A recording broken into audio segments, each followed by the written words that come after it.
nomine Patris et Filii, nomine Patris et Filii et Spiritus Sancti.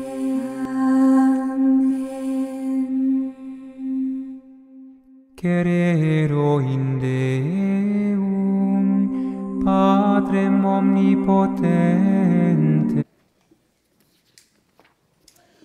Bien-aimés dans le Seigneur, bonjour. On doit quand même être joyeux aujourd'hui. Le bonjour est très froid. C'est comme sur une note de Do. Donc, remontons un peu l'octave. Bonjour tout le monde. Bonjour. Merci. Jésus redonne aux sourds-muets la capacité d'écouter les autres, mais aussi la capacité de prendre la parole. Ce handicap empêchait le sourd-muet de ne pas participer aux traditions de son peuple, de ne pas prendre parole dans sa religion et même dans ses coutumes. Il ne comprenait pas ce qui se passait et il ne pouvait pas s'exprimer. Nous avons aussi besoin de Jésus dans ce monde contemporain, dans ce monde où la sourdité et le silence sont imposés aux chrétiens. Nous avons besoin de Jésus pour nous ouvrir les oreilles, nous délier la langue. Nous avons besoin de Jésus pour qu'il nous donne la capacité de parler et d'apprendre à être chrétien. Mais aux côtés de Jésus, parce que lui, on reçoit cette force dans l'assemblée, dans l'Eucharistie, dans sa parole, il nous donne cette capacité de parler et d'apprendre de lui. Mais pour parler aujourd'hui ou faire parler les chrétiens d'aujourd'hui, nous avons aussi besoin d'autres forces.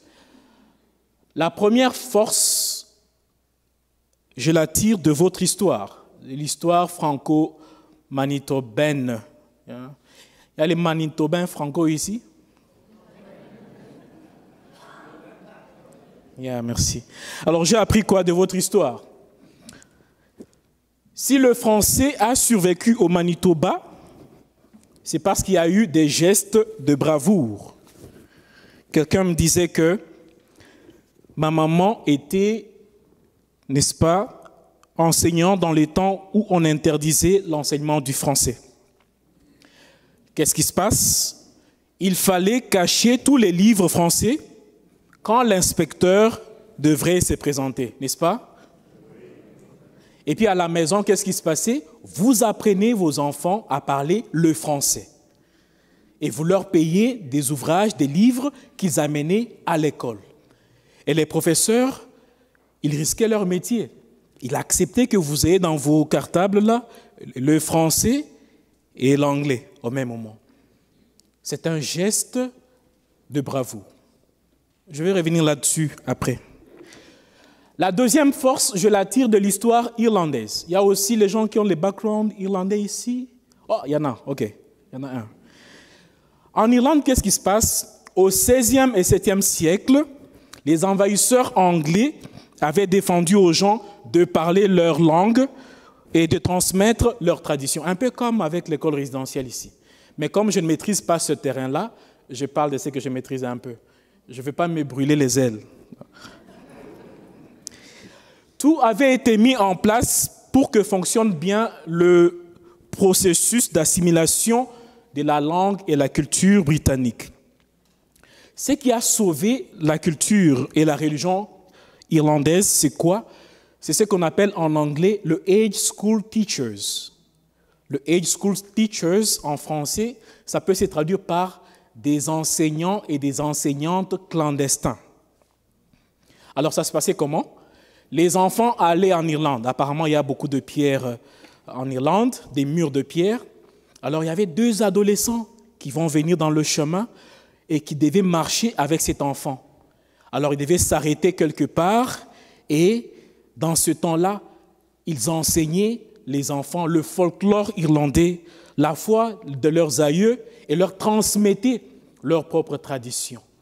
Donc, si la culture irlandaise a survécu l'occupation britannique, c'est grâce à ce phénomène de age school teachers ou des enseignants clandestins. Alors je reviens. Aujourd'hui, des millions de chrétiens du 21e siècle ont perdu leur langage et sont devenus des sourds et des muets quant à leur foi, quant à leurs fêtes religieuses et quant à nos traditions d'autrefois. On nous a imposé d'oublier notre héritage culturel et religieux. Qui parle aujourd'hui de Dieu dans son lieu de travail? Qui parle aujourd'hui de Dieu aisément à l'école aujourd'hui? On nous a imposé un silence. Nous sommes devenus des sourds et des muets qui ne peuvent pas parler de leur religion. Nous ne comprenons plus aujourd'hui notre propre culture religieuse et nous ne pouvons pas l'expliquer aux générations montantes. Je pense que nous aurons besoin du Christ pour nous délier la langue, oui, et il est déjà là. Mais nous avons aussi besoin du courage franco-manitobain et nous avons aussi besoin des enseignants clandestins. Bien sûr, aujourd'hui, il y a des choses qui ne marchent pas encore dans le monde et dans l'Église. Mais il y a des valeurs qui doivent être transmises, qui doivent être enseignées. Un peu comme le sourd-muet qui avait la difficulté à parler, les jeunes de notre génération ne savent plus parler la foi de leurs parents. Ils ne savent plus parler la foi de leurs grands-parents. C'est comme si eux aussi subissent le sort du temps. Silence. Silence.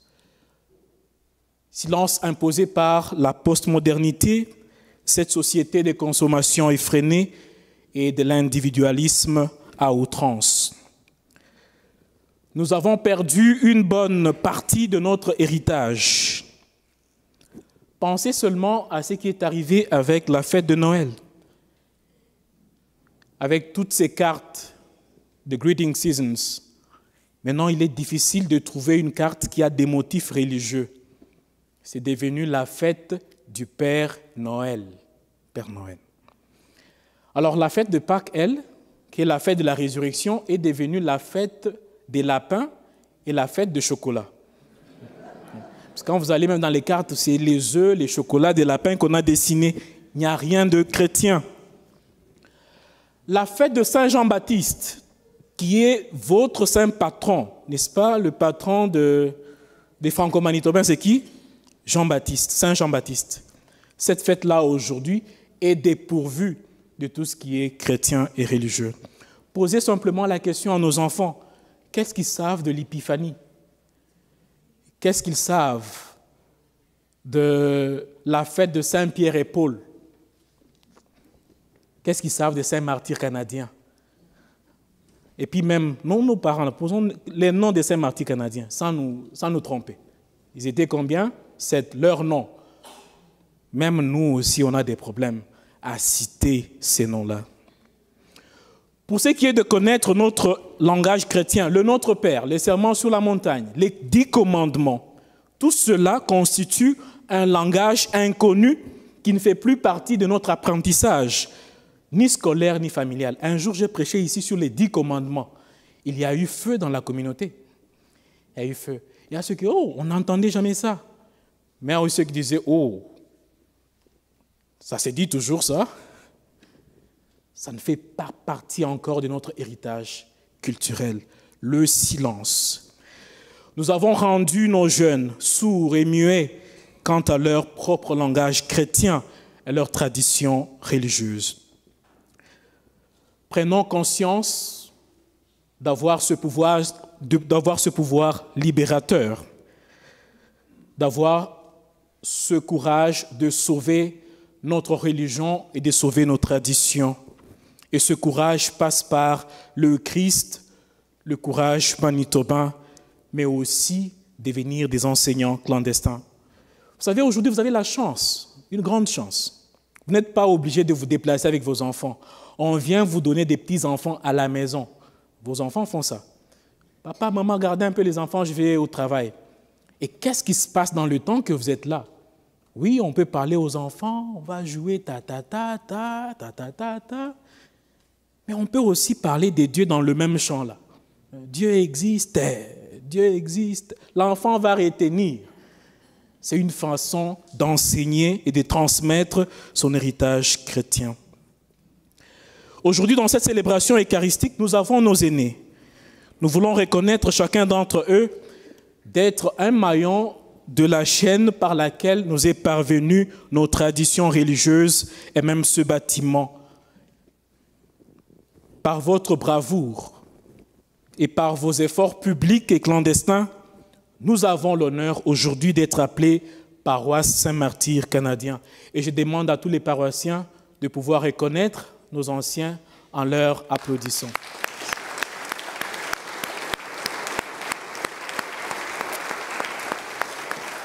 Merci. Nous vous disons sincèrement merci pour tous les efforts consentis dans l'avènement et la transmission de notre foi. Vous célébrer aujourd'hui, c'est, oui, vous remercier, mais c'est aussi nous rappeler que nous devons grandir ensemble, nous devons marcher ensemble. Dans le poème qui est dans le bulletin, je dis une place que vieillir bien, c'est vieillir avec sa famille, c'est elle la vitamine et dopamine, autant la mine, la famille ranime, autant des vaches maigres, c'est elle l'adrénaline. Nous avons besoin de vous et vous avez besoin de nous. L'arbre verdoyant et les petits qui ont besoin du lit doivent être ensemble. Les parents, les grands-parents doivent être ensemble. Nous avons besoin d'une nouvelle alliance entre jeunesse et vieillesse. Et puis ça rime, vieillesse et jeunesse, ça marche de pair. Pour que la sève de ceux qui ont eu une longue expérience de vie, derrière eux, irrigue et pousse à l'espérance ceux qui grandissent encore. Alors, de cet échange profond, qu'est-ce qui va se faire? Les jeunes vont apprendre la beauté de la vie. Ils vont surtout apprendre le courage franco-manitobain. Et cela fera que la foi puisse exister et soit transmise. Ainsi donc, frères et sœurs en Christ, ne soyons pas des sourds et des muets, les aînés à l'égard des jeunes, les jeunes à l'égard des aînés. Ne soyez pas sourds-muets à l'égard de vos parents. Ne soyez pas des sourds et des muets à l'égard de vos grands-parents et de toute personne âgée, et même pas sourds-muets à l'égard des enfants. Que cette parole du Christ nous libère tous et fasse vraiment son effata pour que nos yeux s'ouvrent, nos cœurs s'ouvrent et nos pieds aussi se délient pour que nous marchions à la rencontre les uns les autres. Amen.